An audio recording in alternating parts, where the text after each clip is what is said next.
Michael Jackson. అది పేరు కాదు, పేలుడు పదార్థం. ఆయనలా అసలు నడుము వంచకుండా ఏటవాలుగా అలా ముందుకు వాలిపోయే స్టెప్ ఎవరు వేయగలరు? ఈ పాటికి ఆ వ్యక్తి ఎవరో మీరు ఊహించే ఉంటారు. ఆ స్టెప్ మైకేల్ జాక్సన్ సొంతం. స్మూత్ క్రిమినల్ మ్యూజిక్ వీడియోలో చేసిన ఆ స్టెప్ ప్రేక్షకులను అబ్బురపరిచింది. అయితే మానవ శరీరంతో అసాధ్యమనిపించే ఈ స్టెప్ వెనుకనున్న కిటుకును న్యూరో సర్జన్లు వివరించారు. 1987లో విడుదలైన ఈ వీడియో ఆల్బంలో మైకేల్ జాక్సన్ ఈ స్టెప్ వేశారు. చీలమండపై భారం మోపుతూ శరీరాన్ని ఎక్కడా వంచకుండా ఓ కట్టెలాగా నిటారుగా 45 డిగ్రీల కోణంలో ముందుకు వాలిపోతాడు జాక్సన్.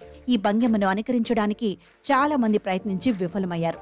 అయితే ఇలాంటి నృత్య భంగిమలో మైకేల్ జాక్సన్ కోసం ప్రత్యేకంగా తయారు చేసిన షూస్ కీలక పాత్ర పోషించాయని, జాక్సన్ శరీర దారుఢ్యం, పటుత్వం అందుకు ఎంతగానో తోడ్పడ్డాయని వైద్యులు చెబుతున్నారు. కానీ ఈ స్టెప్ ను అనుకరించడం వెన్నెముకకు అంత మంచిది కాదని కూడా హెచ్చరిస్తున్నారు. ఉక్కు లాంటి శరీరం కలిగి డాన్స్ లో మంచి శిక్షణ తీసుకున్న డాన్సర్లు కూడా కేవలం 25 నుండి 30 డిగ్రీల కోణంలో మాత్రమే ముందుకు వాలగలరు. కానీ మైకేల్ జాక్సన్ మాత్రం ఏకంగా 45 డిగ్రీల కోణంలో శరీరాన్ని ఏమాత్రం వంచకుండా ముందుకు వాలాడు. ప్రేక్షకులకు ఇది ఓ అసాధారణ భంగిమ అని చండీగఢ్లోని పీజీఐకి చెందిన వైద్యుల బృందం పేర్కొంది.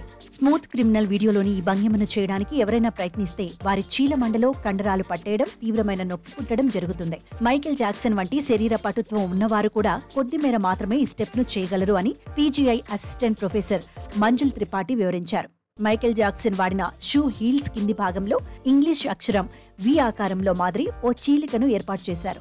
నేల లేదా స్టేజ్ ఉపరితలంలో ఏర్పాటు చేసిన మేకు లాంటి వస్తువుకు ఆ షూస్ కింది భాగం చిక్కుకునేలా చేసి దాని ఆధారంగా శరీరాన్ని బ్యాలెన్స్ చేస్తూ ముందుకు వంగుతారు. ఈ ప్రత్యేకమైన షూస్ వాడకానికి పూర్వం సపోర్టింగ్ తీగలు శరీరాన్ని బ్యాలెన్స్ చేసేందుకు తన ఛాతి భాగం చుట్టూ ఓ కవచాన్ని మైకేల్ జాక్సన్ వాడేవాడు.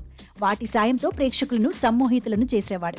అమెరికా వ్యోమగాములు వాడే బూట్స్ నుంచి ఈ ప్రత్యేకమైన షూస్ తయారు చేయాలన్న ఆలోచన వచ్చిందని, తన 2 హాలీవుడ్ మిత్రుల సహాయంతో ఈ ప్రయత్నంలో మైకేల్ జాక్సన్ విజయం సాధించారని చెప్తారు. కానీ ఎంత ప్రత్యేకమైన షూస్ వాడినా ఈ స్టెప్ ప్రదర్శించడం మామూలు విషయం కాదని, అందుకు శరీరం పటుత్వం గొప్పగా ఉండాలని అంటారు. ముఖ్యంగా వెన్నెముక, నడుములోని కండరాలు దృఢంగా ఉండాలని వైద్యులు చెబుతున్నారు.